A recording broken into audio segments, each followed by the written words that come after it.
nobody did squats. What do you think about, and I've heard one of the most compelling arguments that I've heard with lower body exercises, and again, we're speaking generally here, because when you look at the individual, anything can change, okay? It could all change, right? But when we're talking generally, I've heard the argument that split stance exercises are superior to bilateral lower body exercise like squats. So like lunges, Bulgarian split stance squats, and all the variations are better because it more simulates locomotion, running. You always have one leg in front, one leg in back type of deal. What do you think about that type of argument? I would tend to agree and lean more towards that. Like, I would agree with that, because from a pure efficiency perspective, you are going to get a lot more of a tension on that muscle on both the front leg and the rear leg, depending how you set things up. Well, I think that's one thing people really don't realize a lot is, like, say on a split squat or a Bulgarian split squat especially, that rear leg is working a ton. And it's not just working, it's working in a range of motion in that fully stretched position for the quad anyway, that you don't really get on many other exercises for the lower body.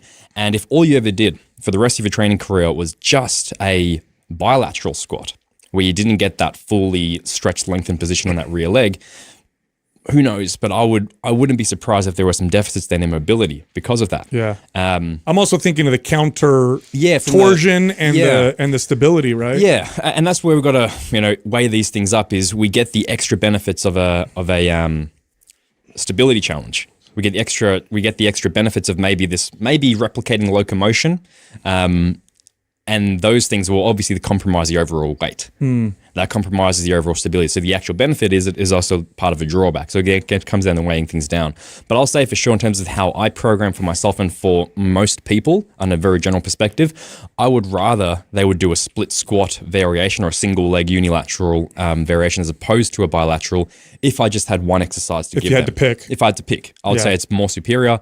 It's a lot more accessible as well for a lot of people. And they're going to use less weight. But regardless of the goal, apart from pure powerlifting, when is weight ever the real thing we should be striving towards, like lifting sheer heavy weights?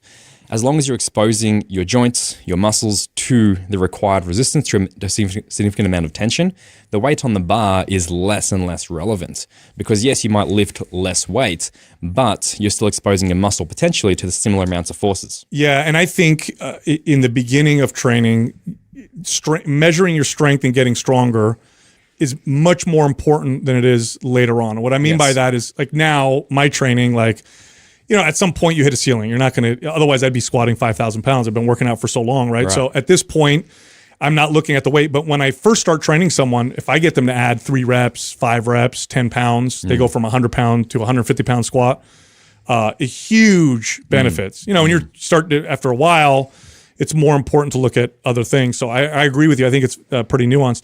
What do you think about the functional versus just hypertrophy argument that we see so much on social media? Like, is that, I've heard people say just getting bigger and stronger makes you more functional. Then I've heard other people say, and I agree with both to some extent. Then I've heard other people say, well, no, the specificity of a functional exercise, what makes you more functional in the real world type of deal. Like, what do you think about that conversation? I definitely lean more towards the lens of saying, whatever helps you build muscle mass, build strength, build coordination, build all these different aspects that we need to be focusing on, whatever helps you do that as efficiently as possible is going to make you more functional. It's not about necessarily recreating everyday life motions or in some way preparing you for what you're doing in your sport, because the thing that's going to help prepare you the most for your sport is being more muscular, stronger, more mobile, more agile. And it won't necessarily come from one specific movement. Or even one specific class of movements. It's going to come from the way that you set up your entire broad context of your training program and making sure you're hitting all these qualities and not having deficits anywhere. Like, even like we can say, like, maybe we could potentially say the split squat is more functional than a back squat, in inverted commas there, because of the extra stability demands, which makes it more applicable to athletic populations. But again, that's looking at things through a vacuum. And are we ever really going to give our athletic client or our Gen Pop client just one exercise? For discussions, we'll talk about that, and it's cool to have those discussions. But realistically, in the real world, we're never going to give them just a back squat or just a split squat or just some rotational med ball throw kind of thing in a lunge stance.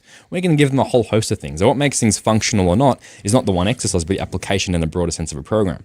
And that's where people are missing the forest for the trees. They're focusing on having these arguments about saying, hey, squats aren't functional, split squats are better. Doing it with a barbell held overhead in that position is going to be even more functional. Doing it balanced on a BOSU ball is even more functional. It's like, well, who the fuck cares about that? Like, you're not going to give them just one exercise. Yeah. But it looks cool for Instagram. Yeah. It looks cool for Instagram to have those discussions, to be like, yeah, this is the most functional movement ever.